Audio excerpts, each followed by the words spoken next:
We take it back to the days of yes, y'all. We holding on to what's golden. On the stage I rage and I'm rolling.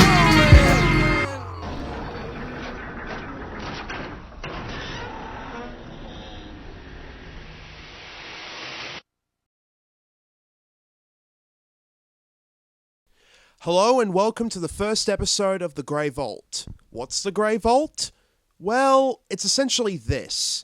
This is a show where I'll be delving deep into this fleshy mass of pop culture and nightmare fuel-induced trauma, and pluck out things from my childhood that I, for one reason or another, have managed to remember after all these years. Now, while I'll mostly be covering TV shows here, and for some of them it will probably be 1 or 2 episodes at most, I'll also occasionally be looking at some music, games, and maybe a few movies too for the 3 people out there who seriously want me to do more Mahan's movies.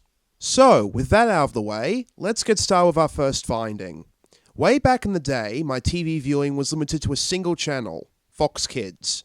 This was before it became known as Jetix, and it in Australia decided they were never ever getting back together, and it left our TVs never to return. For my earliest years of watching TV, I was mostly glued to Goosebumps, Action Man, and Digimon thanks to that station, and yes, we'll get to those eventually. But one show that managed to stay in my head after all this time, despite the fact that I only remember watching 1 episode of it, was Eerie, Indiana, The Other Dimension. The Other Dimension is a spin-off of a US show called Eerie, Indiana, which is a cult classic that I haven't actually seen myself, so I won't be comparing it to it. Although, given how this seems to have the same premise as so many other shows about a town where every single bizarre thing that could ever happen happens, I might as well just call this Strangeville, USA for all the difference it makes.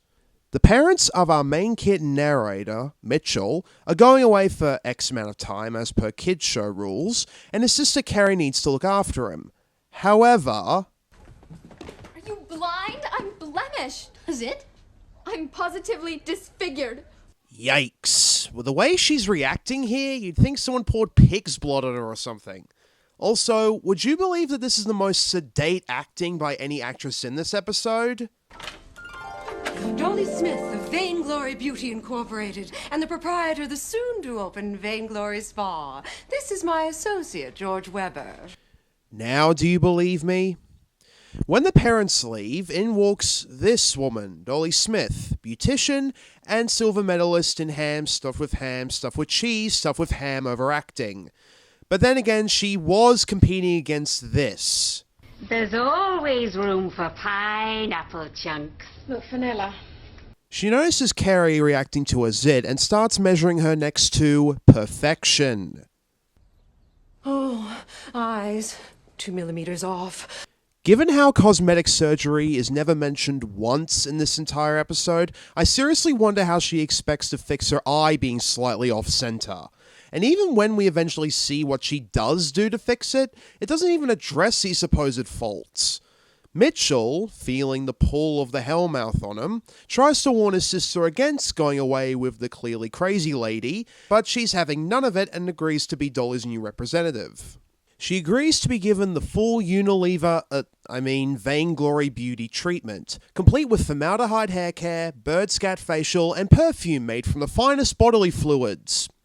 And while this isn't exactly the treatment used in the show, bear in mind that these actually exist in the real world for when we do get to the actual treatment, and it'll seem a little less bizarre. Dolly does a lot of talking about how she doesn't believe in beauty being a subjective idea, and how she has pinpointed the precise picture of beauty. I really don't believe her, considering her precise picture of beauty is making herself look like a missing wanker triplet. If she suddenly breaks into a rendition of You Are My Sunshine, I'm breaking out the emergency gin. Rather bemused over the whole situation, Mitchell meets up with Stanley, who's taking a break from hanging out with his alien best friend, and they find out about Dolly's tragic backstory. She used to be Miss Eerie 1971, but fell hard after losing a higher beauty pageant by a single vote, and devoted her entire life to trying to regain her former glory, even if it's vicariously through another person. In short, the future in store for most of the people in Toddlers and Tiaras. The main reason why she's so fixated on Carrie is because she looks just like she did back then, and the plot convenience train chugs along. They return home to find Carrie has gone through the treatment, which involves a Goldilocks wig, plastic lipstick, and enough eyeshadow to make Susan from Guess Who say, "Got enough there, love?" She goes on about how, for the sake of beauty, she isn't allowed to do things like leave her house, show emotions, or even think too much. Once again, toddlers and tiaras.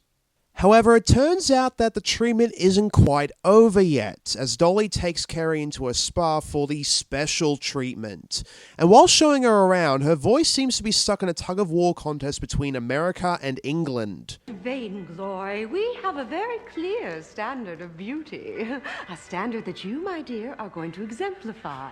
She gets brought to this Frankenstein contraption for her special treatment, while Dolly waxes on about the epitome of beauty, which is apparently turning her into a fucking real doll.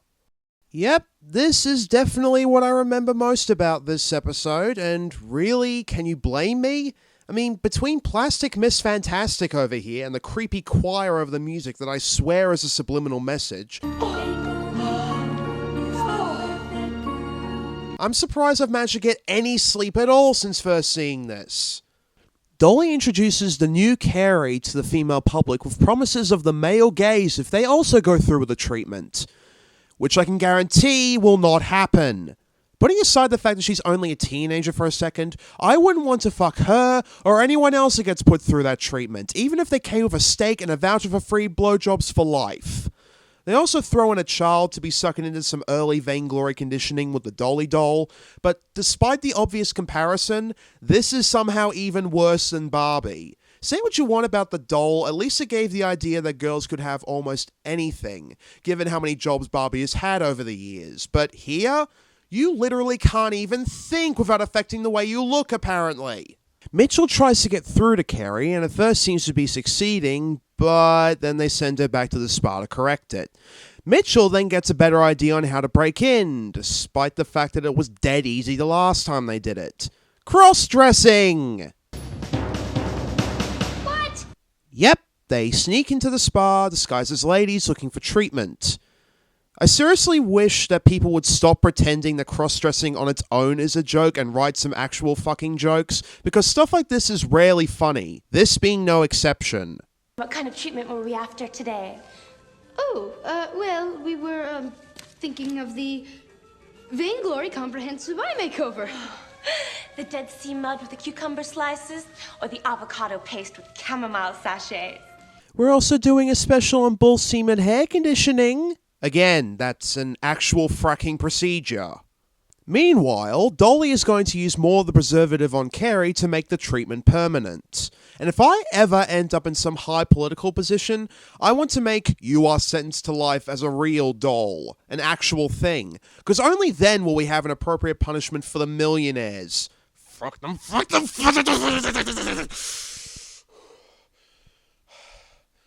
Deep breaths, deep breaths. Okay, I think I'm good now. Mitchell and Stanley try to get to Carrie, but they're too late. She's already gone through the treatment again. But since the preservative has to harden before it becomes permanent, they are apprehended while it does so. But Stanley has an idea on how to save her. Math! No, seriously, they ask a math question because, as we've established, thinking is bad for beauty. Math! Carrie loves math! Shut them up! You have $70 left on your credit card, plus $20 in cash and a 10% discount! You have 3 parties to attend, one of which is semi-formal! 2 other girls are wearing pink spandex! How much do you spend at which store and what do you wear? You know, with movies like The Number 23 and Knowing showing us how evil numbers are, it's actually kind of refreshing to see a situation where math is shown as a good thing. Although, the way the question is worded, it also relies on a lot of assumed knowledge on Carrie's part to figure it out. But that just requires her to do more thinking to solve it. Brilliant! Completely cheesy and ridiculous, but brilliant! And so, the day is saved. But what to do about Dolly? Arrest her? Nah. Carrie just gives her an idea for a new beauty line. Maybe you should try a more natural look. Natural? There's an idea. And true to that, she releases a new beauty care range made to bring out a person's natural beauty. Remember, he loves you for who you really are. How is it that we've finished on a math question stopping the scheme of an evil beautician, and this is the least realistic part of the episode? Anyway, plot resolution, we reach normality, until the next episode at least. Carrie goes through a few new phases and would grow up to become a homeless junkie in Seattle, and the end. So, when all is said and done, was this worth remembering? Like you can no doubt see, the writing and acting are extremely goofy a lot of the time, but underneath it all is actually a pretty good moral for kids about not needing to worry so much about looks. That and the episode itself is pretty enjoyable, if for nothing more than seeing Dolly chew more scenery than Sonny Baudelaire.